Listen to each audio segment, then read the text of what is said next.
नमस्कार, स्वागत है आप सभी का। दूरदर्शन समाचार आप देख रहे हैं और मॉर्निंग प्राइम टाइम नया सवेरा को लेकर हाजिर हूं मैं कृतिका। अगले 1 घंटे में हम जानेंगे देश दुनिया से जुड़ी तमाम छोटी और बड़ी खबरें, और जिन खबरों पर रहेगी मुख्य तौर पर नजर वो खबर होगी कनाडा से जुड़ी। जी हां, कनाडा में जिस तरीके से हिंदू सभा मंदिर पर जो हमला किया गया, उस हमले को लेकर के भारत कहीं ना कहीं सख्त रवैया अपना रहा है और सख्त रवैये के बाद में ही इस पूरे मामले पर कहीं ना कहीं कदम उठाए गए हैं और 3 लोगों की गिरफ्तारी की गई है।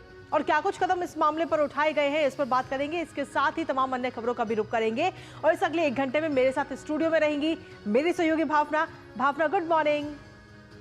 Good morning Kritika. नया सवेरा के सभी दर्शकों को भी सुप्रभात। और जिन महत्वपूर्ण खबरों पर आज हमारी नजर रहेगी वो रहेगी झारखंड और महाराष्ट्र विधानसभा चुनावों पर, क्योंकि अब से बस कुछ ही दिन बचे हैं मतदान के और ऐसे में चुनाव प्रचार जो है वो धार पकड़ चुका है। इसके अलावा अमेरिकी राष्ट्रपति चुनाव पर भी हमारी नजर रहने वाली है, क्योंकि वहां काउंटडाउन शुरू हो चुका है और ट्रंप और हैरिस के बीच दिख रही है कांटे की टक्कर।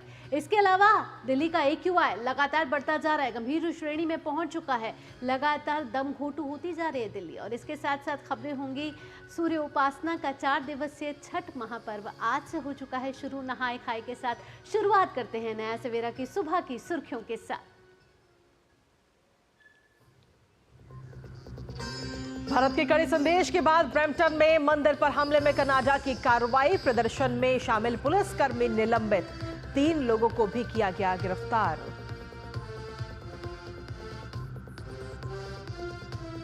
अमेरिका में राष्ट्रपति चुनाव के लिए अब से कुछ घंटों के बाद होगा मतदान। कमला हैरिस और ट्रंप के बीच कांटे की टक्कर।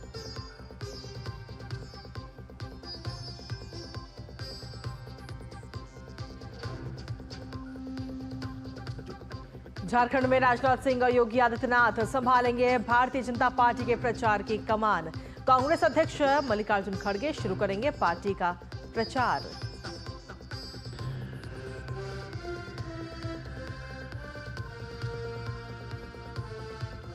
उत्तर प्रदेश के मदरसों पर सुप्रीम कोर्ट का फैसला। आज इलाहाबाद हाई कोर्ट ने बंद करने का दिया था आदेश।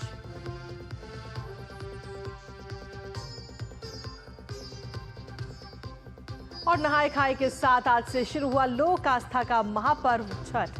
बाजारों में खरीदारी के लिए उमड़े श्रद्धालु।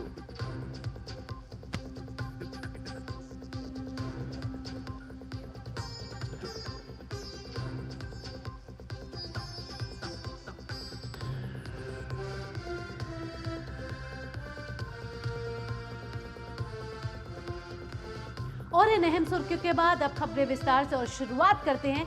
बैकफुट पर आ चुकी है कनाडा सरकार। जी हां, भारत के कड़े संदेश के बाद कनाडा पुलिस एक्शन में दिखाई दे रही है। कनाडा के ब्रैम्पटन में खालिस्तानी प्रदर्शनकारियों द्वारा हिंदू सभा मंदिर में हुए हमले से जुड़े मामले में वहां की पील क्षेत्रीय पुलिस ने 3 लोगों को अब गिरफ्तार किया है। जी हां, आपको बता दें कि पील पुलिस की ओर से कहा गया है कि ब्रैम्पटन में हिंदू सभा मंदिर में हुए हमले के मामले में उनकी ओर से 3 लोगों को उनके अपराधों के लिए गिरफ्तार किया गया है। गिरफ्तार लोगों की पहचान दिलप्रीत सिंह बॉस, विकास और अमृतपाल सिंह के तौर पर हुई है। 43 साल की दिलप्रीत पर गड़बड़ी फैलाने और पुलिस पर हमला करने, साथ ही विकास पर हथियार से हमला करने और अमृतपाल पर भी पैसे को लेकर आरोप लगाए गए हैं और इन सभी को ओंटारियो की अदालत में पेश किया जाएगा। इस सिलसिले में जिस चौथे आदमी को गिरफ्तार किया गया था उसे बाद में रिहा कर दिया गया। तो बिल्कुल भारत की तरफ से जब कड़ा रुख दिखा उसके बाद में ये कदम उठाए गए और 3 गिरफ्तारियां इस पूरे मामले पर की गई हैं। लेकिन सवाल कहीं ना कहीं यही बनता है कि एक तो सबसे पहले खालिस्तानी जो आतंकवादी हैं उनको शरण दी जा रही है कनाडा के अंदर, और उसके बाद में भारत के खिलाफ इस तरीके की चीजें भी कहीं ना कहीं लगातार सामने आ रही हैं। और अभी जो ये हाल ही में हमला हुआ था उसकी तस्वीरें हम सभी ने देखी थी। वहीं ब्रैम्पटन में हिंदू सभा मंदिर के बाहर खालिस्तानियों के विरोध प्रदर्शन में भाग लेने वाले कनाडाई पुलिसकर्मी को निलंबित कर दिया गया है। पील रीजनल पुलिस के अधिकारियों के हवाले से कैनेडियन ब्रॉडकास्टिंग कॉरपोरेशन ने अपनी रिपोर्ट में इसका दावा किया है। निलंबित पुलिसकर्मी की पहचान 18 साल के हरिंदर सोही के रूप में की गई है। वह खालिस्तान का झंडा पकड़े हुए कैमरे में कैद हो गया था। बिल्कुल, साथ ही आपको बता दें कि सोही पील रीजनल पुलिस में सार्जेंट के पद पर तैनात है। पील रीजनल पुलिस ने कहा कि हमने इंटरनेट पर वायरल उस वीडियो का संज्ञान लिया है जिसमें एक ऑफ ड्यूटी पुलिसकर्मी को सक्रिय रूप से हिंदू सभा मंदिर के बाहर हुए प्रदर्शन में भाग लेते हुए देखा गया। पील पुलिस के मीडिया रिलेशन ऑफिसर रिचर्ड चिन ने सीबीसी को बताया कि इस पुलिसकर्मी को community safety and policing act के उल्लंघन का दोषी पाए जाने पर सस्पेंड भी कर दिया गया है। साथ ही उन्होंने ये भी कहा कि विभाग इस घटना से जुड़ी परिस्थितियों की जांच कर रहा है और जांच पूरी होने के बाद में आगे की जानकारी साझा की जाएगी।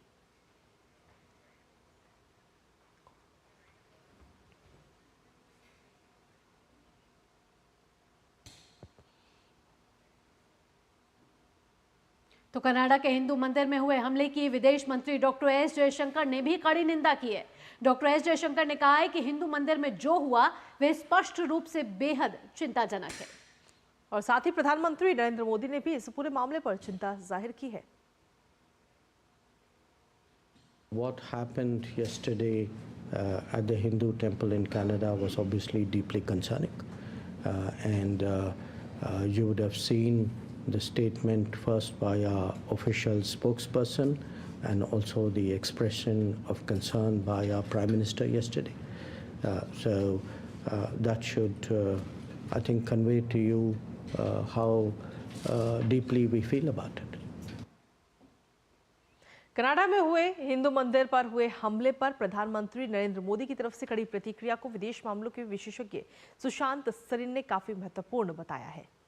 उन्होंने कहा है कि कनाडा का जिस तरह का रवैया है उस पर प्रधानमंत्री ने काफी सोच समझकर प्रतिक्रिया दी है।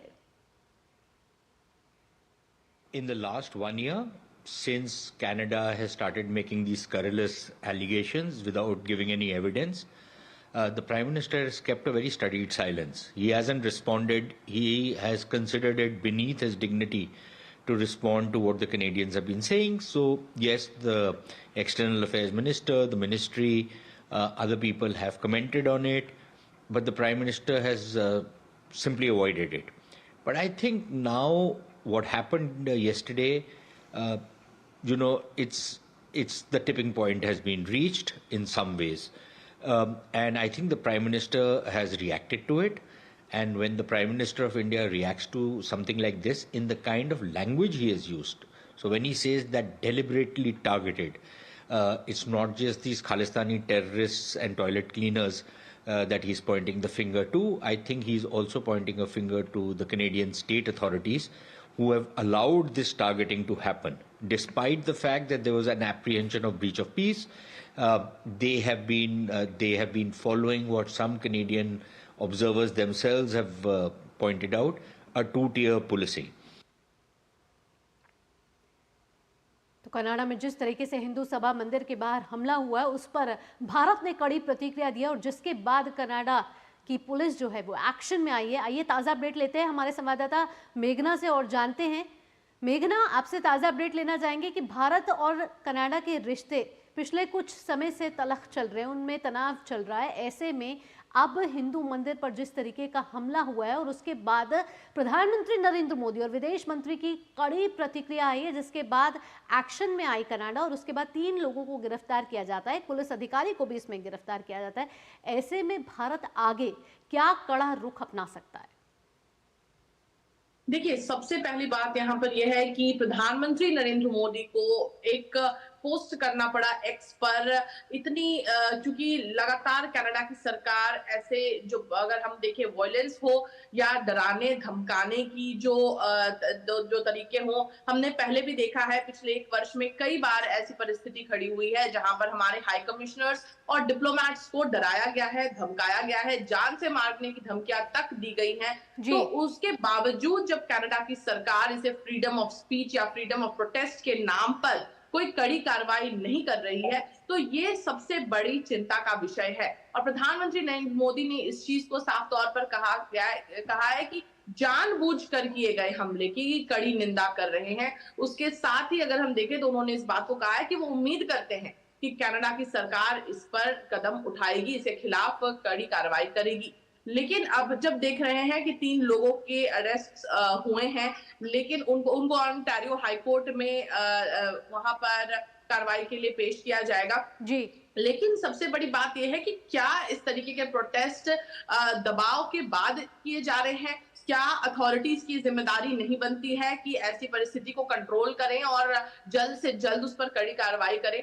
क्योंकि अगर हम देखें तो अभी भी वहां पर जितना बड़ा डायस्पोरा रहता है, भारतवंशी जितने बड़ी संख्या में रहते हैं, उनकी सुरक्षा एक बहुत ही बड़ा प्रश्न यहाँ पर उनकी सुरक्षा का उठता है। और उसके साथ कॉन्सुलर जो ऑफिशियल्स हैं, कॉन्सुलेट के जो अधिकारी हैं, जो कर्मचारी हैं, उनकी सुरक्षा भी एक बहुत ही बड़ा प्रश्न चिन्ह खड़ा करती है कि क्या कनाडा की अथॉरिटीज, क्या कनाडा की सरकार सुरक्षा देने में समर्थ है।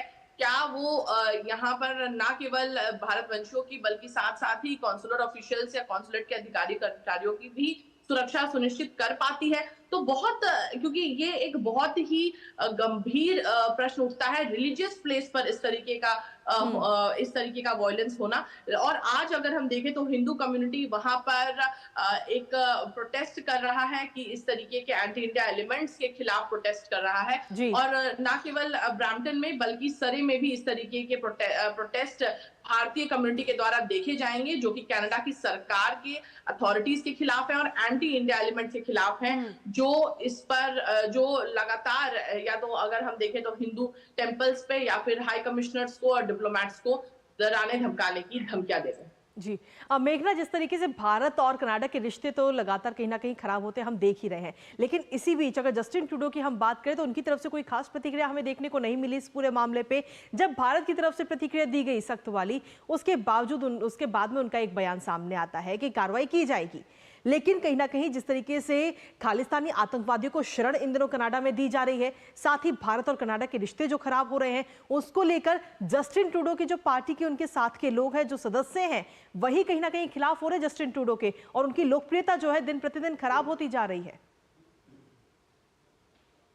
बिल्कुल, और ये एक बहुत बड़ी बात इसलिए भी है क्योंकि ना केवल इस परिस्थिति में या अभी हम जिस घटना की बात कर रहे हैं, बल्कि इससे पहले भी लगातार भारत ने कहा है कि एंटी इंडिया एलिमेंट्स आपकी धरती पर काम कर रहे हैं, कनाडा से एंटी इंडिया एलिमेंट्स काम कर रहे हैं, एंटी इंडिया एजेंडा चला रहे हैं, इंडिया की छवि को खराब करने की कोशिश कर रहे हैं, लेकिन लगातार freedom of speech, freedom of protest के नाम पर उस पर कोई कार्रवाई नहीं की जाती है। कई ऐसे लोग जो ऐसा एक्सट्रीमिस्ट एजेंडा चलाते हैं, भारत के खिलाफ जो एजेंडा चलाते हैं, उनकी सिटीजनशिप को फास्ट ट्रैक कर दिया जाता है, उन्हें जल्दी से जल्दी सिटीजनशिप दी जाती है। तो क्यों ऐसा कनाडा की सरकार क्या अगर हम देखें तो जानबूझकर या फिर सोच समझकर इस एजेंडे के तहत काम कर रही है? अगर हम देखें तो भारत की तरफ से एक स्टेटमेंट भी आया था कुछ समय पहले, जिसमें इस बात को स्पष्ट रूप से एक्सपोज किया गया था कि कनाडा की सरकार छोटे मोटे पॉलिटिकल गेन्स के लिए इन लोगों को या एंटी इंडिया एजेंडा चला रही है या एंटी इंडिया एजेंडा चलाने वाले लोगों का समर्थन कर रही है। तो बेशक एक बहुत ही बड़ी चिंता का विषय है, लेकिन जब प्रधानमंत्री नरेंद्र मोदी इस बारे में एक्स पर पोस्ट करते हैं और इसको पब्लिक प्लेटफॉर्म पर इस तरीके से पोस्ट करके और कनाडा की सरकार को इस बात उनकी खुद की जिम्मेदारी की याद दिलाते हैं, तो इससे पता चलता है कि कनाडा की सरकार इस मामले में कितनी ढीली या फिर निष्क्रिय कार्रवाई कर रही है। जी मेघना, इसके साथ साथ हम देख रहे हैं कि विदेश मंत्रालय से भी लगातार प्रतिक्रिया आती रहती है, और जिस तरीके से हमने प्रधानमंत्री नरेंद्र मोदी का ट्वीट पढ़ा, एक एक शब्द पढ़ने वाला है, उसमें प्रधानमंत्री नरेंद्र मोदी ने साफ तौर पे कहा है कि सिर्फ और सिर्फ ये प्रो खालिस्तानी एजेंडा नहीं है, ये राजनीति से भी प्रेरित है और वहाँ के राज्य अधिकारी जो है इसमें पूरी तरीके से शामिल है, क्योंकि इस तरीके की हिंसा नहीं की जाती अगर राज्य अधिकारियों का हाथ उसमें ना होता। इसके अलावा विदेश मंत्री का ये कहना है कि भारत पर आरोप लगाना कनाडा का एक पैटर्न बन चुका है, तो ऐसे में ठोस सबूत ना होना और भारत पर लगातार आरोप लगाते जाना, ऐसे में अब भारत कनाडा के रिश्ते कहां जाते हुए दिख रहे हैं? देखिए भावना, यहाँ पर अगर देखिए तो सबसे अगर इस सिचुएशन को इवैल्यूएट करना चाहूँ तो पिछले कुछ समय से जो परिस्थितियां चल रही हैं, जिस तरीके का डिप्लोमेटिक शोडाउन चल रहा है भारत और कनाडा के बीच में, और लगातार कनाडा जिस तरीके का बिहेवियरल पैटर्न दिखा रहा है, उसमें इस बात को कहने में कोई गुरेज नहीं करना चाहिए कि सबसे निचले स्तर पर कोई डिप्लोमेटिक रिलेशन अभी भारत के किसी देश के साथ हैं तो वो कनाडा है। और अगर हम देखें टाइज पूरी तरीके से डेड यहाँ पर नजर आ रहे हैं, क्योंकि पहली बात अगर हम देखें तो डिप्लोमेट्स के ऊपर एलिगेशन लगाए गए, उसके बाद हम देख रहे हैं कि कोई भी एविडेंस का कतरा भारत को कनाडा की तरफ से नहीं दिया गया। उसके बाद हमने देखा अभी हाल ही में जो खबरें आई कि हमारे कॉन्सुलर ऑफिशियल्स के ऊपर निगरानी रखी जा रही है, सर्वेलेंस किया जा रहा है, उनके कम्युनिकेशन पे सर्वेलेंस किया जा रहा है। तो ये डिप्लोमेटिक और कॉन्सुलर कन्वेंशंस का बहुत बड़ा उल्लंघन है। उसके बाद अगर हम देखें तो केंद्रीय गृह मंत्री अमित शाह के ऊपर फॉल्स और बेसलेस रेफरेंसेस भी किए गए हैं कनाडा में एक कमेटी के द्वारा। उसके अलावा देखें तो इंटरनेशनल मीडिया को खास तौर पर फेक खबरें या फिर कॉन्कॉक्टेड खबरें, मनगढ़ंत कहानियां दी जा रही हैं ताकि भारत की छवि इंटरनेशनल प्लेटफॉर्म्स पर खराब दिखे। तो इन सभी कृत्यों के बावजूद अगर हम इन सभी कृत्यों के बावजूद ये लगातार भारत कनाडा को एक्सपोज भी कर रहा है, लेकिन उसके बावजूद अगर देखें तो ये अब केवल सरकार की एजेंडा के बारे में नहीं रह गया। अब यहाँ पर भारतीय नेशनल्स की सुरक्षा भी शामिल हो जाती है कि क्या भारतीय कनाडा में सुरक्षित हैं, क्योंकि दिवाली का समय था और दिवाली के समय ऐसी घटना हुई है। कई लोग मंदिर में जाते हैं, कई लोग वहां पर पूजा करने जाते हैं। तो ऐसी परिस्थिति में क्या कोई रिलीजियस प्लेस की सिक्योरिटी को कनाडा के अथॉरिटीज इंश्योर नहीं कर पाई हैं? तो ये कई सवाल सामने खड़े हैं। वहां पर एक वीजा सेंटर भी था जहां बुजुर्ग लोग अपनी पेंशन के लिए वहां अपनी अर्जी लगाने गए थे, उन तक पर भी हमला किया गया। जी देखिए, ये जो कॉन्सुलर कैंप्स लगते हैं, इन कॉन्सुलर कैंप्स में खास तौर पर ये देखा जाता है कि ये एक रेगुलर कोई यूनिक एक्टिविटी नहीं होती है, क्या यूनिक एक्सरसाइज नहीं होता है। कॉन्सुलर कैंप्स हर देश में भारत या कोई अलग एम्बेसीज अपने अपने अलग दूसरे देशों में लगाते हैं, जहां पर लाइफ सर्टिफिकेट्स डिस्ट्रीब्यूट होते हैं। बड़ा वाइटल डॉक्यूमेंट होता है पेंशन्स के लिए और अदर डॉक्यूमेंटेशन के लिए। तो ये कॉन्सुलर कैंप्स जब लगाए जाते हैं तो पहले ही अथॉरिटीज को जनरली इन्फॉर्म किया जाता है ताकि सिक्योरिटी सुनिश्चित की जाए। क्या भीड़ को थोड़ा अगर मैनेज करना पड़े, कई सारे लोग आते हैं अपने डॉक्यूमेंटेशन प्रोसेस के लिए, तो ये सभी चीज को मैनेज करने के लिए अथॉरिटीज पहले ही बताती हैं कि हम इस तारीख से इस तारीख तक कॉन्सुलर कैंप्स लगा रहे हैं। और ये कॉन्सुलर कैंप्स जो लगाए जाते हैं उसके बारे में कॉन्सुलेट या हाई कमीशन आगे से नहीं डिसाइड करता, ये डिमांड बेस्ड होते हैं कि बहुत ज्यादा डिमांड हो गई तो एक कैंप लगा दिया जाए ताकि लोगों को सहूलियत हो। अब इस परिस्थिति में भी अगर देखा जाए तो जितने कॉन्सुलेट के अधिकारी वहां पे काम कर रहे थे, कर्मचारी जो भी काम कर रहे थे, उन्होंने 1000 लाइफ सर्टिफिकेट्स डिस्ट्रीब्यूट किए हैं इतने वायलेंस के बावजूद। तो आप सोच सकते हैं कि कितनी बड़ी संख्या में लोग वहां पर थे उस कॉन्सुलर कैंप के लिए, और उसके बावजूद अगर सुरक्षा सुनिश्चित नहीं हो रही है तो एक बहुत बड़ा प्रश्न है। बिल्कुल, चलिए फिलहाल बहुत बहुत शुक्रिया मेघना तमाम जानकारी और अपडेट्स हमारे साथ साझा करने के लिए। तो जिस तरीके से ये वीडियो हम सभी देख रहे हैं लगातार, और इस वीडियो में कई सारे लोग हमें नजर आ रहे हैं, लेकिन सवाल यही है कि इतने सारे लोग दिखने के बावजूद गिरफ्तारियां अभी तक सिर्फ 3 हुई हैं। क्या आगे और गिरफ्तारियां होंगी, इसको लेकर नजर हमारी लगातार बनी हुई है। लेकिन फिलहाल वक्त एक छोटे से ब्रेक का है, आप बने रहिए हमारे साथ। ये प्रीमियम क्या होता है? बेटा प्रीमियम मतलब समझ लो पेट्रोल। जब तक कार में पेट्रोल है तब तक कार चलेगी, पेट्रोल खत्म कार स्टॉप। पर पापा इस बार पेट्रोल खत्म होने पर भी कार चलती रहेगी। वो कैसे? LIC के जीवन लाभ में प्रीमियम पेमेंट हो जाए स्टॉप, पर पॉलिसी के फायदे चलते रहते हैं। मतलब अब लाइफ की गाड़ी चलेगी नॉन स्टॉप। LIC हर पल आपके साथ। मेरी पसंद, मेरी पसंद, मेरी पसंद, मेरी पसंद, हमारी पसंद, हम सबकी पसंद। मजबूत देश का मजबूत सरिया हो गया स्टील।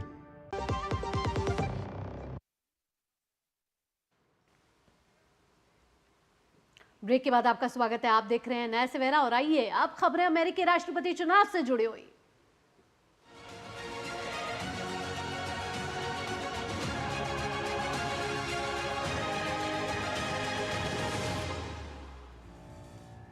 जी हां, अमेरिका में राष्ट्रपति चुनाव में अब मात्र कुछ ही समय बाकी है, कुछ ही घंटे रह गए, और ऐसे में डेमोक्रेटिक पार्टी और रिपब्लिकन पार्टी के उम्मीदवार ने अपनी पूरी ताकत चुनाव के लिए झोंक दी है।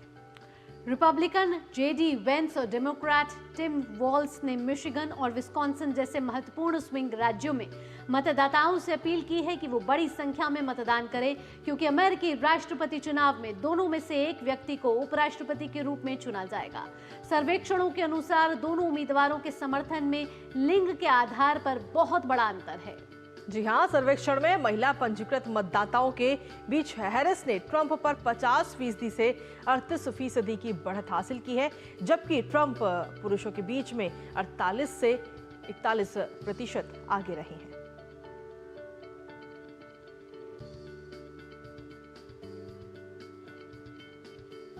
तो अमेरिकी राष्ट्रपति चुनाव के लिए मतदान शुरू होने में अब बस कुछ घंटे ही शेष है। ऐसे में आपको दिखाते हैं फ्लोरिडा के वेस्ट पाम बीच से हमारे संवाददाता अमृतपाल सिंह की एक खास रिपोर्ट। अमेरिका में मतदान का काउंटडाउन शुरू हो चुका है। मतदान की सभी तैयारियां लगभग पूरी कर ली गई हैं।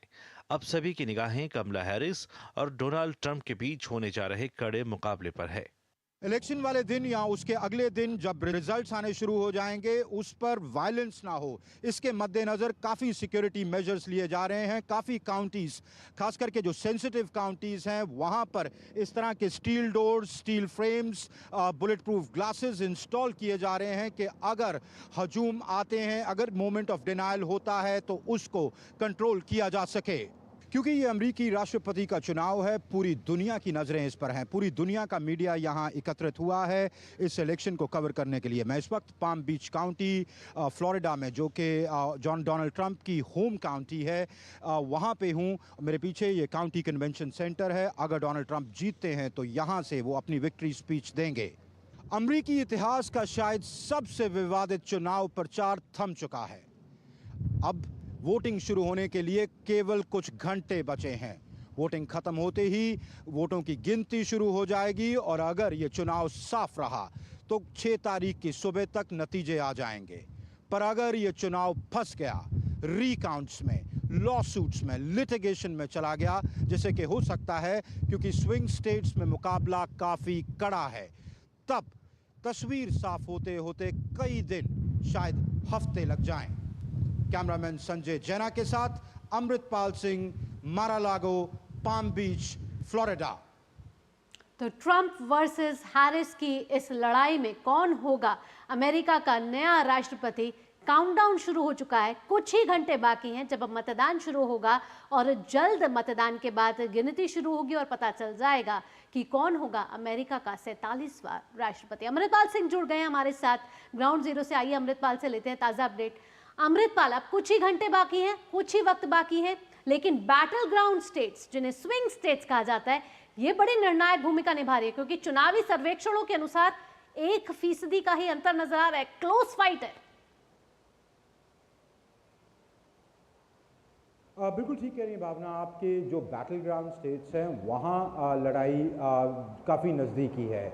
अगर आप लेटेस्ट सर्वे देखें न्यूयॉर्क टाइम्स और सियाना कॉलेज का, नेशनली कमला हैरिस और डोनाल्ड ट्रंप में 1.4 परसेंटेज पॉइंट्स का फ़र्क है। ज़्यादातर स्टेट्स में, जो बड़ी स्टेट्स हैं, पेंसिल्वेनिया, विस्कॉन्सिन टाइड है, जॉर्जिया में 1 परसेंटेज पॉइंट का फ़र्क है, नवाडा, एरिज़ोना क्लोजली बिहाइंड है, कहीं पे 2 है, कहीं पे 3 है, पर परसेंटेज ऑफ एरर मार्जिन 3% होता है। तो उसको अगर आप जोड़ें, स्विंग स्टेट कहीं भी जा सकती है। अब जब महज 7 घंटे बचे हैं इलेक्शन में, वोटिंग शुरू होने में, तभी ये मुकाबला काफ़ी दिलचस्प हो गया है कि ये लोग कितने अपने वोटर बेस को ला सकते हैं, और सिर्फ अपने वोटर बेस को नहीं, दूसरे वोटर बेस में कितना सेंध लगा सकते हैं। मैं आपको एक दिलचस्प वाकया बताता हूँ। मैं एक फैमिली को मिला, रिपब्लिकन वोटर्स कहते जी हम सदियों से रिपब्लिकन है, हमने भी रिपब्लिकन्स को वोट किया, हमारे बाप ने भी किया, दादे ने भी की है। उनकी मियाँ बीवी थे, वो वाइफ कहती कि क्योंकि मेरे को कमला अपील करती हैं, वो विमेन राइट्स की बात करती हैं, चाहे मेरे हस्बैंड किधर को भी वोट डालें, मेरी फैमिली भी रिपब्लिकन रही है, मैंने डालनी वोट उसको है। ऐसे ही डेमोक्रेट वोटर्स मुझे टेक्सास में मिले जो कहते कि देखिए हम सदियों से या काफ़ी देर से डेमोक्रेट रहे हैं, पर हम नाराज़ हैं जो बाइडन की एडमिनिस्ट्रेशन से, एंटी इनकम्बेंसी जिस तरह की वे कर रही है, जिस तरह का इकॉनमी पे फ़र्क पड़ा है, जॉब्स पे फ़र्क पड़ रहा है। रिपब्लिकन्स को तो शायद ना हम वोट ना कर पाएँ, पर इनको नहीं करते, बाहर बैठेंगे। तो इस तरह का जो अनडिसाइडेड वोटर है वो भी बहुत फर्क डालने वाला है इतनी क्लोज टाइट रेस में, तभी ये मुकाबला काफ़ी दिलचस्प हो चुका है। जी अमृतपाल, दिलचस्प मुकाबला तो है ही, लेकिन आप क्योंकि वहां पर खुद मौजूद है, तमाम लोगों से भी आप बात कर रहे होंगे जो वोटर्स वहां पर हैं, उनसे बात करने के बाद में आपको क्या नजर आता है, अहम मुद्दे क्या क्या है जिनको ध्यान में रखते हुए आज वोटर वहां पर मतदान करेंगे? Jobs, economy, immigration, women rights या अबॉर्शन, ये मुद्दे हैं जो इनको डायरेक्टली इफेक्ट करते हैं। फिर अलग अलग कम्युनिटीज़ के अलग अलग मुद्दे हैं, जैसे लैटिनोस हैं, उनके लिए इमिग्रेशन एक बड़ा मुद्दा है। इंडियन अमेरिकन्स हैं, उनके लिए कंसेप्शन, उनकी एसिमिलेशन एक बड़ा मुद्दा है। अरब अमेरिकन्स हैं, उनके लिए गाज़ा फ़लस्तीन की जंग बड़ा मुद्दा है, उस पर क्या पोजीशंस हैं। पर एवरेज अमेरिकन के लिए उसको नौकरियां, economy, rising cost of living, housing affordability, ख़वातीन के लिए विमेन राइट्स, अबॉर्शन का मुद्दा सबसे अहम है। जी, इसके अलावा अमृतपाल, कुछ ऐसे इसको स्टेट्स में बांट दिया जाता है अमेरिका को, जैसे कि blue states, red states, battle ground states. अब कुछ ऐसी स्टेट्स हैं जो सिर्फ रिपब्लिकन को वोट करती आ रही है, कुछ ऐसी स्टेट्स हैं जो सिर्फ डेमोक्रेट को वोट करती आ रही है। ऐसे में चुनाव कितना दिलचस्प हो जाता है जब बैटल ग्राउंड स्टेट्स एक अहम भूमिका निभाती हैं, और ट्रंप और हैरिस ने कोई कोर कसर नहीं छोड़ी। हमने डिबेट में भी देखी ये बात। बिल्कुल, बैटल ग्राउंड स्टेट्स बहुत अहम हो जाती है। देखिए, जो बाकी स्टेट्स हैं भावना, वो तो ट्रेडिशनली वोट करती रही हैं 50-60 सालों से। कैलिफोर्निया अगर डेमोक्रेट्स को वोट करती है, ब्लू स्टेट है, तो उन्होंने उधर ही जाना है।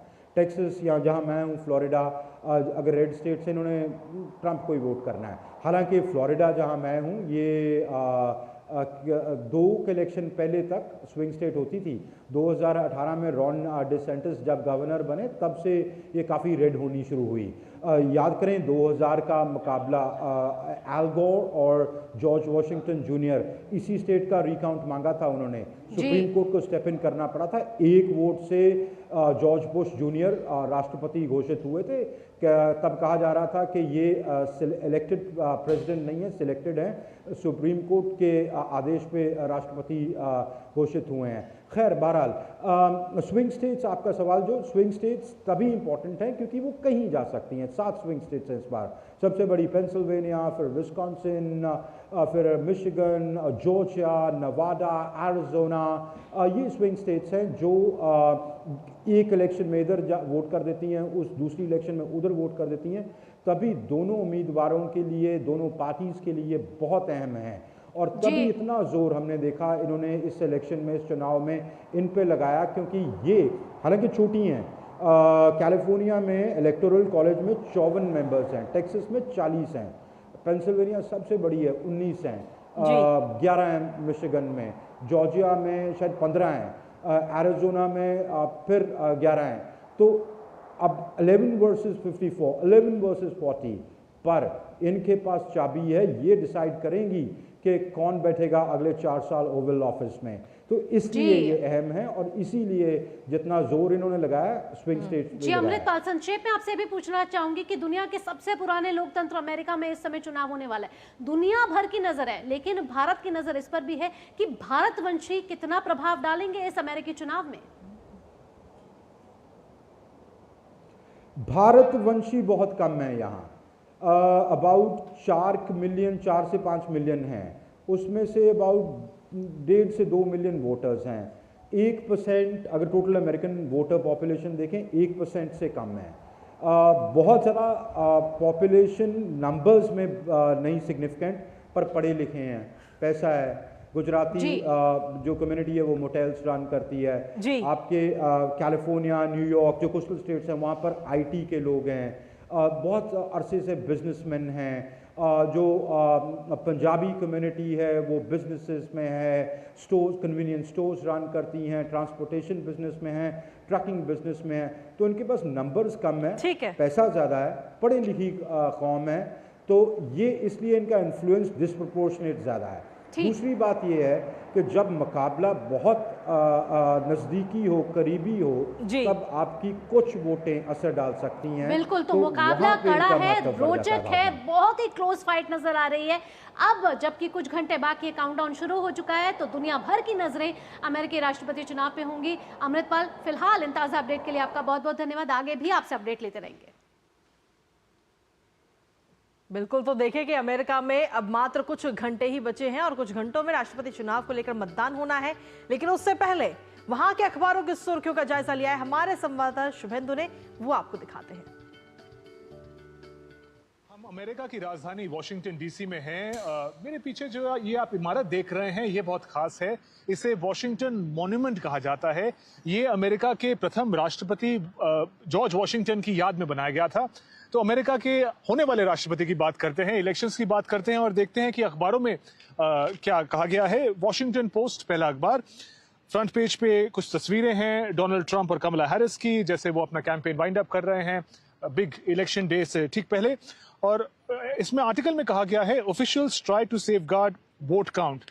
जो सिक्योरिटी कंसर्न है, जिस पे काफी फोकस है, उस पे ये आर्टिकल लिखा गया है। यहाँ पे कहा गया है कि जो सर्विलेंस है सिक्योरिटी ऑफिसर्स द्वारा, जो नेशनल गार्ड है, उनको भी अलर्ट किया गया है ताकि जो कोई भी अनटूवर्ड इंसिडेंट हो उसको ठीक से मैनेज किया जा सके। इसी अखबार से जो अगला आर्टिकल है, उसमें कहा गया है इलीगल इमिग्रेशन किस तरीके से एक सबसे प्रमुख मुद्दा है इस चुनाव में। हेडलाइन में कहा गया है, Harris fights political headwinds on immigration in close race with Trump. किस तरीके का क्लोज कॉन्टेस्ट इस मुद्दे पे जो इलीगल इमिग्रेशन है उस पर है। स्विंग स्टेट्स में भी जो लोग हैं उनमें भी जो सर्वे किया गया है, डेमोक्रेट्स को लगता है उनमें भी थोड़ा सा डाउट है कि कमला हैरिस किस तरीके से इस इशू को टैकल करेंगी। वो वाइस प्रेसिडेंट रह चुकी हैं, उनका जो एग्जिस्टिंग रिकॉर्ड है उसको भी देखा जा रहा है कि उन्होंने क्या किया है इस इशू पे, और ये सोचते हुए वो शायद आगे का भी अपना जो वोट है वो डिसाइड करें। तो अगले अखबार की तरफ बढ़ते हैं, द न्यूयॉर्क टाइम्स। पहला आर्टिकल, टाइटेस्ट कॉन्टेस्ट इन डेकेड्स ग्रोज टाइटर एट फिनिश। जो इसेंस है इस कंपटीशन का, उसके बारे में कहा गया है। कांटे की टक्कर रही है शुरुआत से, और अब जो एकदम इलेक्शन का समय आ गया है, रिजल्ट्स का एक दिन में समय आ जाएगा, तो बिल्कुल क्लोज कॉन्टेस्ट देखा गया है डोनाल्ड ट्रंप और कमला हैरिस के बीच। करीब 75 मिलियन वोटर्स ने जो है एडवांस में वोटिंग कर दिया है। लगभग 50% जो रजिस्टर्ड वोटर्स है अमेरिका के, उसके नंबर के बराबर है। जो दूसरा हिस्सा है आर्टिकल का, उसमें स्विंग स्टेट्स की बात कही गई है।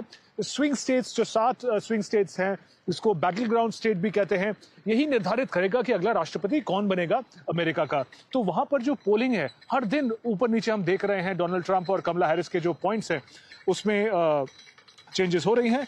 इसमें कहा गया है कि कमला हैरिस के लिए फिलहाल लेटेस्ट पोल में नॉर्थ कैरोलिना और जॉर्जिया से अच्छी खबर है, उनको थोड़ा सा एज दिया जा रहा है, जबकि डोनाल्ड ट्रंप जो है वो पेंसिल्वेनिया में सरप्राइज कर सकते हैं और एरिजोना में वो जो है अपनी बढ़त बनाए हुए हैं, ये पॉपुलर पोल्स के अकॉर्डिंग। अगला आर्टिकल न्यूयॉर्क टाइम्स से, इसमें कहा गया है किस तरीके से जो ये राष्ट्रपति चुनाव अमेरिका में है, इसका अंतर्राष्ट्रीय अफेयर्स, इंटरनेशनल अफेयर्स पे किस तरीके का प्रभाव पड़ेगा। यूक्रेन कॉन्फ्लिक्ट का एक उदाहरण दिया गया है। हेडलाइन में कहा गया है, Harris and Trump offer Ukraine sharply contrasting visions of future. इनमें से जो भी राष्ट्रपति बनेगा उस पर निर्भर होगा कि ये जो यूक्रेन कॉन्फ्लिक्ट है इसमें भविष्य में क्या होगा। कीव जो है कैपिटल यूक्रेन का, वहां पे लोग बहुत नर्वस भी हैं इस कॉन्फ्लिक्ट को लेकर, और जो राष्ट्रपति चुनाव है उसको लेकर भी, क्योंकि उन्हें पता है कि जो यहाँ पे जीतेगा वही निर्धारित करेगा कि अमेरिका आने वाले समय में कैसे सपोर्ट करेगा यूक्रेन को इस कॉन्फ्लिक्ट में, जिसका सपोर्ट बहुत जरूरी होगा, खासकर ईस्टर्न फ्रंट पे। तो ये कुछ प्रमुख खबरें थी आज के अखबारों में। कैमरा पर्सन जयशंकर के साथ Shubhendu Ghosh, DD News, Washington DC. तो आगे भी हम आपको अमेरिकी राष्ट्रपति चुनाव से जुड़ी हर एक अपडेट साझा करते रहेंगे, लेकिन फिलहाल वक्त तो चला एक छोटे से ब्रेक का। ब्रेक के बाद खबरें होंगी झारखंड और महाराष्ट्र के चुनावी महासंग्राम से जुड़ी हुई। आप देखते रहिए नया सवेरा। एक ऐसा तबका जो रिटायरमेंट के बारे में आज भी बिल्कुल नहीं सोचता, वो है औरतें। औरतें कमा के भी वल्नरेबल हैं। सो एनपीएस एक इक्वालिटी ला रहा है, हम सब एक बराबर प्लेटफॉर्म पे हैं। अपने बेहतर कल को सुनिश्चित करने के लिए एनपीएस जरूरी है। जब धरती चीर कर निकलता है लोहे का पत्थर और मिलता है मोंगिया के जोश से, फिर तपता है, पिघलता है और बनता है फौलाद। अब होता है सरिया सारी खूबियों के साथ। मोंगिया स्टील, मजबूत देश का मजबूत सरिया।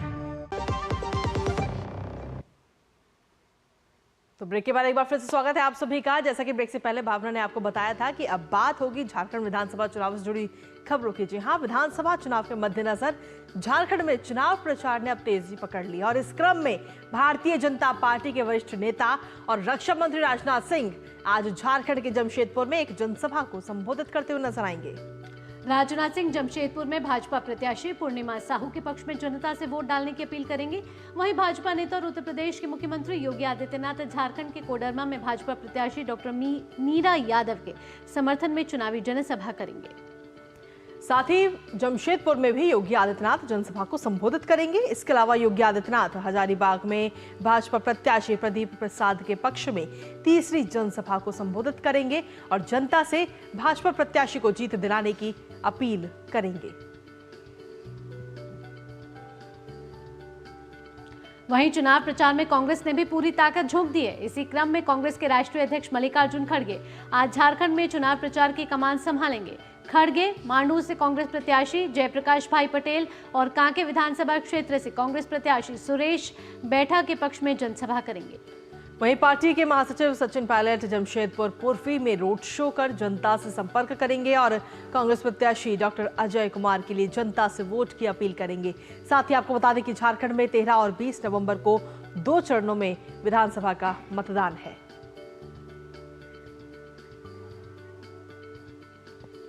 तो झारखंड में सियासी पारा इस समय चढ़ चुका है और सभी राजनीतिक दल जो हैं कोई कोर कसर नहीं छोड़ना चाहते चुनाव प्रचार में और अपने वायदों के साथ। सोमेश पटेल जुड़ चुके हैं हमारे साथ रांची से। सोमेश का रुख करेंगे। सोमेश, हमने कल प्रधानमंत्री नरेंद्र मोदी को गढ़वा और चाईबासा की जमीन से सुना और प्रधानमंत्री ने रोटी बेटी और माटी की बात की है, उसके सम्मान की बात की है। ऐसे में अगर भाजपा की बात की जाए तो कोई कोर कसर छोड़ना नहीं चाहती, पिछली गलतियों को दोहराना नहीं चाहती और ऐसे में धुरंधरों को जमीन पर लाकर चुनाव प्रचार करवा रही है और ऐसे में महागठबंधन भी अपनी कमर कस चुका है और वहां पर भी चुनाव प्रचार तेजी पकड़ चुकी है। ये मैं जरूर आपको बताना चाहूंगा, झारखंड में 2 चरणों पे विधानसभा चुनाव होना है। पहले चरण का जो मतदान होगा 13 सीटों पर 43 सीटों पर होगा और दूसरे चरण का जो मतदान होगा 38 सीटों पर होगा। मैं दूसरी तरफ बात करूं कि जो देश के प्रधानमंत्री नरेंद्र मोदी हैं, कल उन्होंने 2 चुनावी रैली को यहां पर संबोधित किया, पहला गढ़वा, दूसरा चाईबासा में। जिस तरह से प्रधानमंत्री ने संबोधित करते हुए झारखंड की जो मुक्ति मोर्चा सरकार है उनको जिस तरह से उनके ऊपर जो उन्होंने बातें कही, चाहे झारखंड में बांग्लादेश घुसपैठ का बात हो, भ्रष्टाचार का बात हो, करप्शन का बात हो, इन तमाम मुद्दों का जिक्र करते हुए प्रधानमंत्री नरेंद्र मोदी ने इन जनता के बीच इन सारी बातों को कही। दूसरी तरफ आज जिस तरह से देखा जा रहा है कि चुनाव में लगातार दूसरी जो दोनों जो राजनीतिक पार्टियां लगातार धुआंधार प्रचार कर रही हैं। पहले चरण के मतदान के लिए करीबन 8 दिन का ही समय बचा हुआ है और जिसमें प्रधानमंत्री नरेंद्र मोदी, केंद्रीय गृह मंत्री अमित शाह ने यहाँ पर चुनावी रैलियां की हैं। अब दूसरी तरफ जो कांग्रेस के तरफ से मल्लिकार्जुन खड़गे, राहुल गांधी, सचिन पायलट ये भी यहाँ पर चुनावी सभा को संबोधित करने के लिए पहुंचेंगे, चुनावी रैली के लिए पहुंचेंगे। और आज जिस तरह से बीजेपी ने के जो स्टार प्रचारक हैं, केंद्रीय जो यहाँ पर जो स्टार प्रचारक राजनाथ सिंह भी यहाँ पर पहुंचने वाले हैं और उत्तर प्रदेश के मुख्यमंत्री योगी आदित्यनाथ भी यहाँ पर पहुंचेंगे। मैं दूसरी तरफ बात करूं कि झारखंड में जो विधानसभा चुनाव हो रहा है काफी दिलचस्प और कड़ा मुकाबला है। यहाँ पर जो कांटे की टक्कर है, यहाँ पर एनडीए और इंडिया महागठबंधन के बीच लड़ाई हो रही है इस बार विधानसभा चुनाव में। मैं अगर चुनाव की बात करूं तो झारखंड में 4 बार विधानसभा चुनाव हुए हैं, 2005, 2009, 2019 और 2024 में अब विधानसभा चुनाव हो रहे हैं। दूसरी तरफ मैं बात करूं तो जो झारखंड का जो कोल्हान संस्थान इलाका है, इस इलाके में कहते हैं कि झारखंड में अगर किसी की सरकार बनती है तो ये काफी महत्वपूर्ण इलाका माना जाता है, क्योंकि इस बार जो वहां के जो पूर्व मुख्यमंत्री हैं, करीबन जो 4 से 5 पूर्व मुख्यमंत्री, उनकी प्रतिष्ठा यहाँ पर दांव लगी है। दूसरी तरफ देश के प्रधानमंत्री नरेंद्र मोदी ने जब सभा को संबोधित कर रहे थे तो उन्होंने कहा जो झारखंड के पूर्व मुख्यमंत्री हैं चंपई सोरेन, उनका झारखंड मुक्ति मोर्चा की सरकार ने अपमान किया है। जो अपमान किया है तो कहीं ना कहीं जिस तरह से ये तमाम मुद्दों को लेकर देश के प्रधानमंत्री नरेंद्र मोदी ने जनता के बीच की और जो यहाँ पर स्थानीय लोगों के बीच में अपनी बातों को रखा है। ठीक है, चलिए, फिलहाल बहुत बहुत शुक्रिया सुमेश तमाम जानकारी और अपडेट्स हमारे साथ साझा करने के लिए। तो ये तो बात रही झारखंड विधानसभा चुनावों से जुड़ी हुई खबर की, इस पर नजर हमारी लगातार बनी रहेगी। लेकिन इसके साथ ही अब आगे बात कर लेते हैं महाराष्ट्र की। आपको बता दें, महाराष्ट्र की 288 विधानसभा सीटों के लिए नामांकन वापसी के बाद महायुति और महाविकास अघाड़ी की तरफ से प्रचार अभियान अब तेज हो गया है। महायुति की तरफ से चुनाव प्रचार की कमान खुद मुख्यमंत्री एकनाथ शिंदे ने संभाली है। जी हां, एकनाथ शिंदे आज कोल्हापुर उत्तर में जनसभा को संबोधित करेंगे। उद्धव ठाकरे भी कोल्हापुर में चुनाव प्रचार को धार देते हुए नजर आएंगे। वहीं प्रचार अभियान को और भी धार 6 नवंबर से मिलेगी, जब कांग्रेस नेता राहुल गांधी एमवीए के संयुक्त रैली के लिए महाराष्ट्र आएंगे। महायुति की तरफ से प्रधानमंत्री नरेंद्र मोदी 8 नवंबर को महाराष्ट्र के धुले और नासिक में महारैली के जरिए चुनाव प्रचार को तेज करते हुए नजर आएंगे। तो महाराष्ट्र चुनाव को लेकर लगातार चुनाव प्रचार इस वक्त तेज हो चुका है और ऐसे में क्या कुछ ताजा अपडेट वहां पर मिल रही है, उसको लेकर सीधा रुख कर लेते हैं इस वक्त हमारे सहयोगी धीरज का, जो कि इस वक्त कोल्हापुर में मौजूद है। सीधा उन्हीं का रुख करते हैं। धीरज, क्या कुछ ताजा अपडेट है? इस वक्त चुनाव प्रचार अब तेज हो चुका है, तमाम जो राजनीतिक दल है वो पूरी ताकत जो है इस वक्त चुनावों में झोंक रहे हैं। जी बिल्कुल सही कहा आपने। कल का जो दिन था महाराष्ट्र के लिए महत्वपूर्ण तारीख थी, जबकि जो जितने भी बागी उम्मीदवार थे, चाहे महायुति के हो चाहे महाविकास के अघाड़ी की हो, तो बागियों की जो टेंशन थी उस टेंशन से लगभग परेशानी दोनों जो दल हैं उनको मिल चुकी है। और कल के जो आंकड़े आए हैं उस आंकड़ों के मुताबिक जो दोनों दलों से जो 50 जो उम्मीदवार थे जो कि बागी बनकर हो रहे थे, उसमें से 49 उम्मीदवारों ने अपना नामांकन वापस ले लिया। तो ये एक महाराष्ट्र की 288 विधानसभा सीटों के लिए एक बहुत अच्छी खबर महायुति और महाविकास अघाड़ी के लिए है। उसके बाद जब चुनाव अभियान थमा और जैसा कि हमने देखा कि किस तरीके से नाटकीय घटनाक्रम महाराष्ट्र के उत्तरी कोल्हापुर सीट पे हुआ, जबकि नामांकन से 10 मिनट पहले यहाँ की जो कांग्रेस प्रत्याशी थी मधुरिमा राजे, उन्होंने अपना नामांकन वापस ले लिया। और एक तरीके से हम कह सकते हैं कि यहाँ की जो सियासी हलचल है वो तेज हो गई है, क्योंकि महायुति जो उम्मीदवार हैं शिवसेना के, उनके सामने यहाँ के निर्दलीय उम्मीदवार ही चुनाव मैदान में बचे हैं। तो एक प्रकार से हम कह सकते हैं कि यहाँ की जो महायुति के उम्मीदवार हैं उनको यहाँ क्लीन चिट मिल चुकी है और ऐसा कहा जा रहा है कि वो आसानी से यहाँ चुनाव जीत जाएंगे। अगर हम बात चुनाव प्रचार की करें तो जैसा कि आपने कहा, तो आज से हम देख रहे हैं कि चुनाव प्रचार का शंखनाद हो चुका है। आज खुद जो यहाँ के मुख्यमंत्री हैं एकनाथ शिंदे, उनकी 3 सभा कोल्हापुर और आसपास के इलाकों में होगी और जो सबसे बड़ी सभा उनकी होने वाली है वो यहाँ के कोल्हापुर का जो एक ग्राउंड है, उस ग्राउंड में जिस तरीके से कल सामने ही हमने देखा कि एक जोर शोर से एक तैयारी, एक तो महाराष्ट्र में भी सियासी तापमान इस समय बढ़ चुका है। कल का दिन महत्वपूर्ण था। नामांकन वापसी के बाद अब महायुति और महाविकास अघाड़ी राजनीतिक चुनावी प्रचार को धार देते हुए नजर आ रहे हैं। ऐसे में अब देखना होगा कि आगे कौन कौन धुरंधर जो हैं, वो दिग्गज जो हैं, जो महाराष्ट्र में चुनाव प्रचार करते हुए नजर आएंगे। फिलहाल धीरज, इन तमाम जानकारियों के साथ आपका बहुत बहुत धन्यवाद। तो ये तो बात रही चुनावों से जुड़ी तमाम खबरों की, लेकिन इसके बाद अब बात कर लेते हैं दिल्ली की आबो हवा की। जी हां, दिल्ली में हल्की गुलाबी ठंड ने जहां दस्तक दे दी है, तो वहीं दूसरी ओर दिल्ली एनसीआर के लोग जहरीली हवा से अभी भी परेशान हैं। आज सुबह की ही अगर बात करें तो दिल्ली के कई इलाकों में AQI 400 पार दर्ज किया गया है। बताएं आपको, AQI मीटर दिल्ली के आनंद विहार क्षेत्र में AQI 457 दर्ज किया गया, जो कि बहुत खराब स्थिति को दर्शा रहा है। ये ग्राफिक्स के जरिए आप देख रहे हैं हमारा AQI मीटर, जो CPCB के द्वारा ये आंकड़े दिए जाते हैं। सुबह 6 बजे के ये आंकड़े हैं, जिसमें आप देख रहे हैं कि मुंडका में 414, ये ब्राउन में जा रहा है, जो कि गंभीर श्रेणी में आता है। इसके अलावा कई और क्षेत्रों में भी 400 के पार किया गया। पड़पड़गंज में 391, इसके अलावा अलग अलग क्षेत्रों में 400 के पार AQI दर्ज कर दिया गया है। ऐसे में दिल्ली में ग्रैप 2 लागू किया गया है। क्या अब स्थिति आ गई है ग्रैप 3 लागू करने की? एक बड़ा सवाल है। और दिल्ली में प्रदूषण का कहर लगातार जारी है और इस तरीके के दम घोटू वातावरण में बड़ों के साथ ही बच्चों के लिए भी सांस लेना दूभर हो रहा है। ऐसे में दिवाली की छुट्टियों के बाद खुले स्कूल फिर से बंद किए जा सकते हैं। बिल्कुल, अगर देखा जाए तो वैसे सोमवार यानी कि 4 नवंबर से स्कूल खोल दिए गए हैं, लेकिन ज्यादातर स्कूलों में असेंबली नहीं हो रही है। इसके अलावा बच्चों की आउटडोर एक्टिविटीज और PT क्लासेस को भी फिलहाल के लिए बंद कर दिया गया है और कई स्कूलों में बच्चों को मास्क लगाकर आने के लिए कहा गया है। साथ ही जो अभिभावक हैं, पेरेंट्स हैं, उनको भी सलाह दी गई है कि इस हालात में वो बच्चों का खास ख्याल रखें, उन्हें खेलने और अन्य एक्टिविटीज के लिए बाहर ना जाने दें और मास्क का इस्तेमाल करने के लिए भी मोटिवेट करें। साथ ही अगर डॉक्टर्स की हम बात करें तो जहरीली हवा में सांस लेना किसी के लिए भी खतरे से खाली नहीं है। तो दिल्ली की हवा जो है लगातार प्रदूषित हो रही है और AQI मीटर आपको लगातार दिखा रहा है कि 400 से पार हो चुका है। अमरेंद्र गुप्ता हमारे साथ ज्यादा जानकारी के साथ जुड़ चुके हैं। अमरेंद्र का सीधा रुख करेंगे। अमरेंद्र, लगातार AQI का लेवल जो है वो बढ़ता जा रहा है और गंभीर श्रेणी में आ गया है। ऐसे में ग्रैप 2 ऑलरेडी लागू किया जा चुका है कई पाबंदियों के साथ। क्या वक्त आ गया है ग्रैप 3 लागू करने का? और स्कूलों की छुट्टियां अभी दिवाली के बाद शुरू ही हुए हैं स्कूल, ऐसे में क्या पोल्यूशन की वजह से, प्रदूषण की वजह से फिर से स्कूल बंद हो सकते हैं?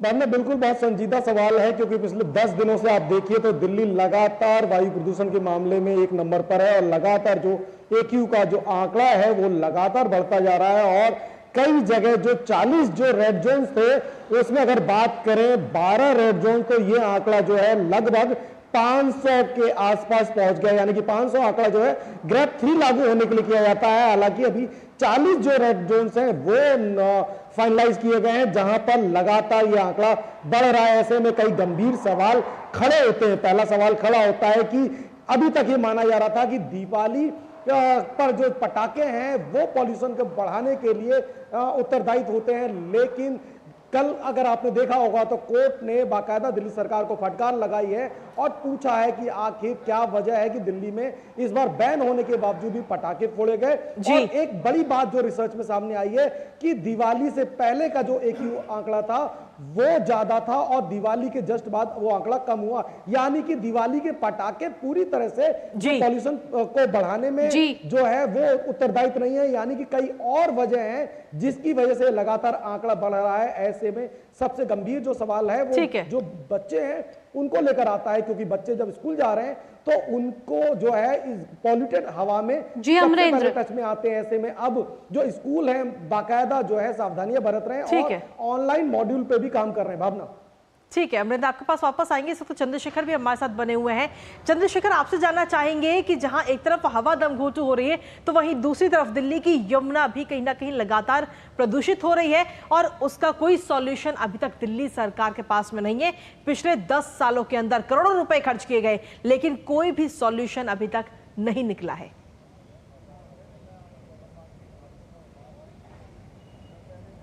बिल्कुल, और अब मैं आपको तस्वीरें भी दिखाऊं कि ये जो यमुना है, यमुना का जो स्ट्रेच है पूरा ओखला बैराज से लेकर के आपको वजीराबाद तक का जो स्ट्रेच है वो 22 किलोमीटर का स्ट्रेच है। और सबसे ज्यादा अपने पूरे सफर के दौरान जो यमुना गंदगी होती है उसमें 76% योगदान इस स्ट्रेच का आता है। और हालत ये है कि इसमें फास्फेट है, इसमें सर्फेटेंट है, इसके अंदर अमोनिया है, इसमें नाइट्रेट है, इसमें ऐसे हैजार्डस जो केमिकल इसमें इस वक्त हैं जो कि नहाने के लिए पीने के लिए छोड़िए, नहाने के लिए भी हानिकारक है। और अभी मैं काफी देर से यहाँ खड़ा हूँ और मुझे खुद से खराश यहाँ पर होने लगी है। तो आप मान सकते हैं कि स्थिति क्या यहाँ पर है, बदबू बहुत ज्यादा यहाँ पर आ रही है। और आज छठ का त्योहार भी है और स्नान करने को भी यहाँ पर जो है जनता, टैक्स पेयर जो जनता है वो मजबूर है यहाँ यमुना में नहाने को लेकर के। और नहाने के बाद आप मानिए कि इरिटेशन किस प्रकार से होती है बॉडी में और जो खराश किस प्रकार से हो रही है वो भी सबसे खतरनाक है। और बड़ा पवित्र त्योहार माना जाता है, लोग पर्व है ये छठ का त्योहार। और इस दौरान जब स्नान करने के लिए लोग यहाँ पर मजबूरन जा रहे हैं तो उनसे भी हम लोगों ने पूछा तो उन्होंने कहा कि नहाने के बाद उनको जो है बॉडी में जो है वो इरिटेशन हो रही है और मजबूरी ये है कि उनकी लोक आस्था है तो इसलिए वो स्नान करने के साथ ही अपना ये जो व्रत है या जो अनुष्ठान है इसको वो करेंगे। और वैकल्पिक रूप से जो अगर बनाए भी गए हैं छठ घाट तो उनकी तैयारी पूरी नहीं है। और यमुना की जो स्थिति है ये लगातार बद से बदतर होती चली जा रही है।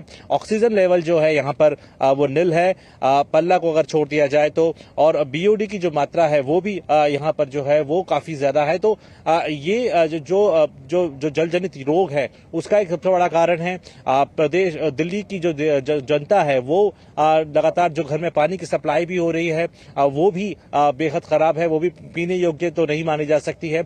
और ये यमुना की जो स्थिति है लगातार बढ़ रही है। नमामि गंगे योजना के तहत भी यहाँ पर 12 STP प्लांट लगाने की जो योजना बनाई गई थी उसके तहत ही पैसा दिया गया। यमुना एक्शन प्लान ग्रेड 3 के तहत भी यहाँ पर जो है वो पैसा दिया गया। इसके साथ साथ जल शक्ति मंत्रालय ने भी कई बार कहा कि पैसे की कोई कमी यहाँ पर नहीं रखी गई थी कि यमुना की सफाई हो सके, यमुना पर काम हो सके। सीवरेज ट्रीटमेंट जितना भी घरों का है उसको एसटीपी प्लांट तक लाने के लिए एसटीपी प्लांट की एक लंबी श्रृंखला बनाने की कोशिश यहाँ पर की गई। हमारे पास वक्त की थोड़ा सा कमी है, आपके पास वापस रुक करेंगे, ताजा अपडेट आपसे लेते रहेंगे, लेकिन फिलहाल आप दोनों का बहुत बहुत शुक्रिया तमाम जानकारी हमारे साथ साझा करने के लिए। और इसी के साथ चलिए खबरों में आगे बढ़ते हुए अब बात करते हैं आज के पर्व की। जी हाँ, लोक आस्था का आज है महापर्व छठ, जिसकी नहाय खाए के साथ आज शुरुआत हो चुकी है। 4 दिन के इस पावन अनुष्ठान में कल खरना का विधान संपन्न होगा।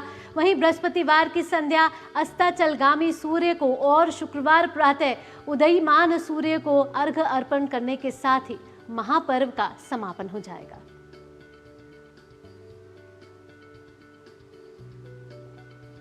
और इसी को लेकर ताजा अपडेट ले लेते हैं। इस वक्त पटना से हमारे सहयोगी मधुरेश इस वक्त जुड़ रहे हैं, साथ ही कुमार आलोक हमारे साथ जुड़ रहे हैं रांची से। तो आज से शुरू हुआ है सूर्य उपासना का 4 दिवसीय महापर्व छठ। आस्था का पर्व है और आज से नहाय खाए के साथ इसकी शुरुआत हो रही है। 4 दिन तक इस पर्व को मनाया जाएगा। 8 तारीख को इसका समापन होगा। कल खरना का आयोजन किया जाएगा और उसके बाद सूर्य को अर्घ्य दिया जाएगा। देश भर में कई घाटों पर विशेष तैयारियां की गई हैं। इसके अलावा रेलवे की तरफ से भी स्पेशल ट्रेनें चलाई जा रही हैं।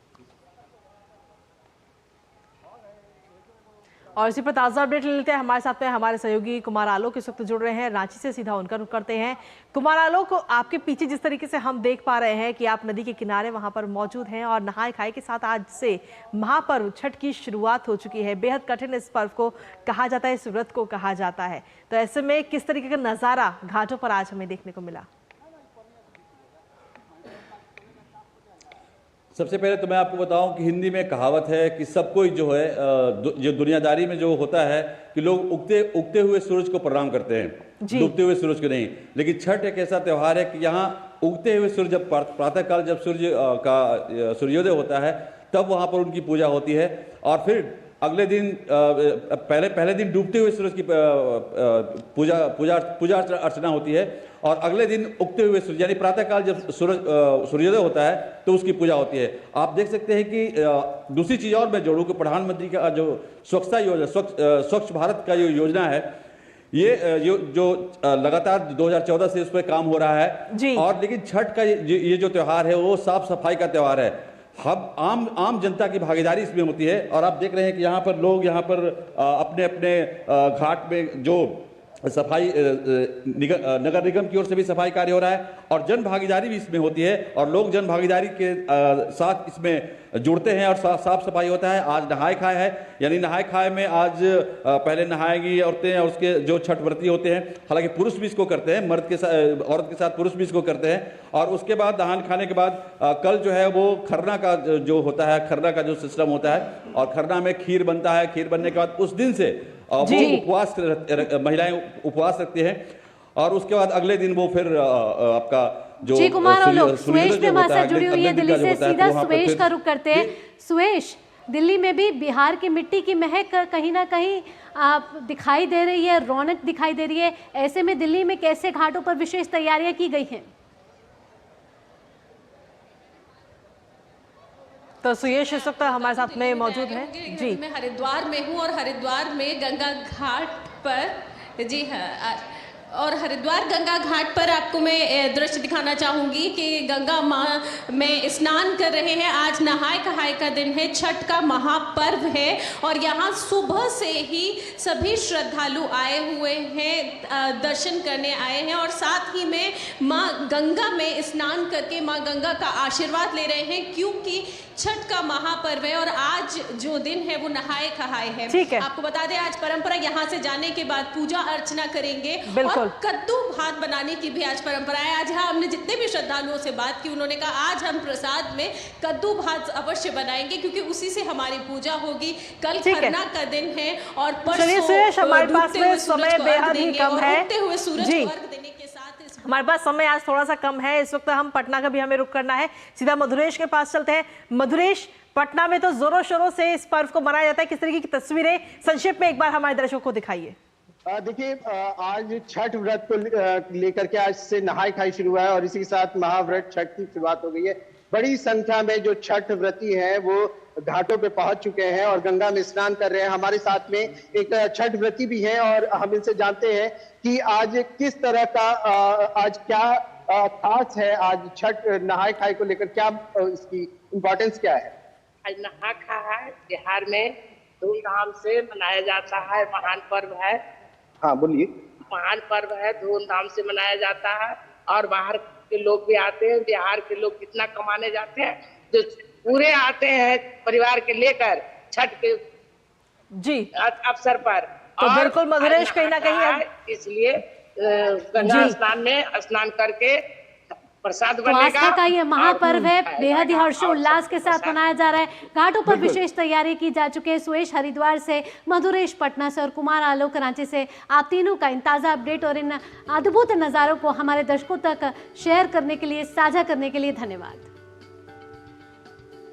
बिल्कुल, और इसी के साथ में नया सवेरा के आज के इस अंक में बस इतना ही, लेकिन जाने से पहले आपको छोड़ जाएंगे हर बार की तरह कुछ बेहतरीन तस्वीरों के साथ। और ये तस्वीरें आ रही है जम्मू और कश्मीर के अनंतनाग से, जहां स्थित मारतंड सूर्य मंदिर की खूबसूरत झलकियों के साथ आपको छोड़ जा रहे हैं। सुबह की शुरुआत इन खूबसूरत झलकियों के साथ आप कीजिए। फिलहाल के लिए मुझे, कृतिका और नया सवेरा की पूरी टीम को दीजिए अनुमति। नमस्कार।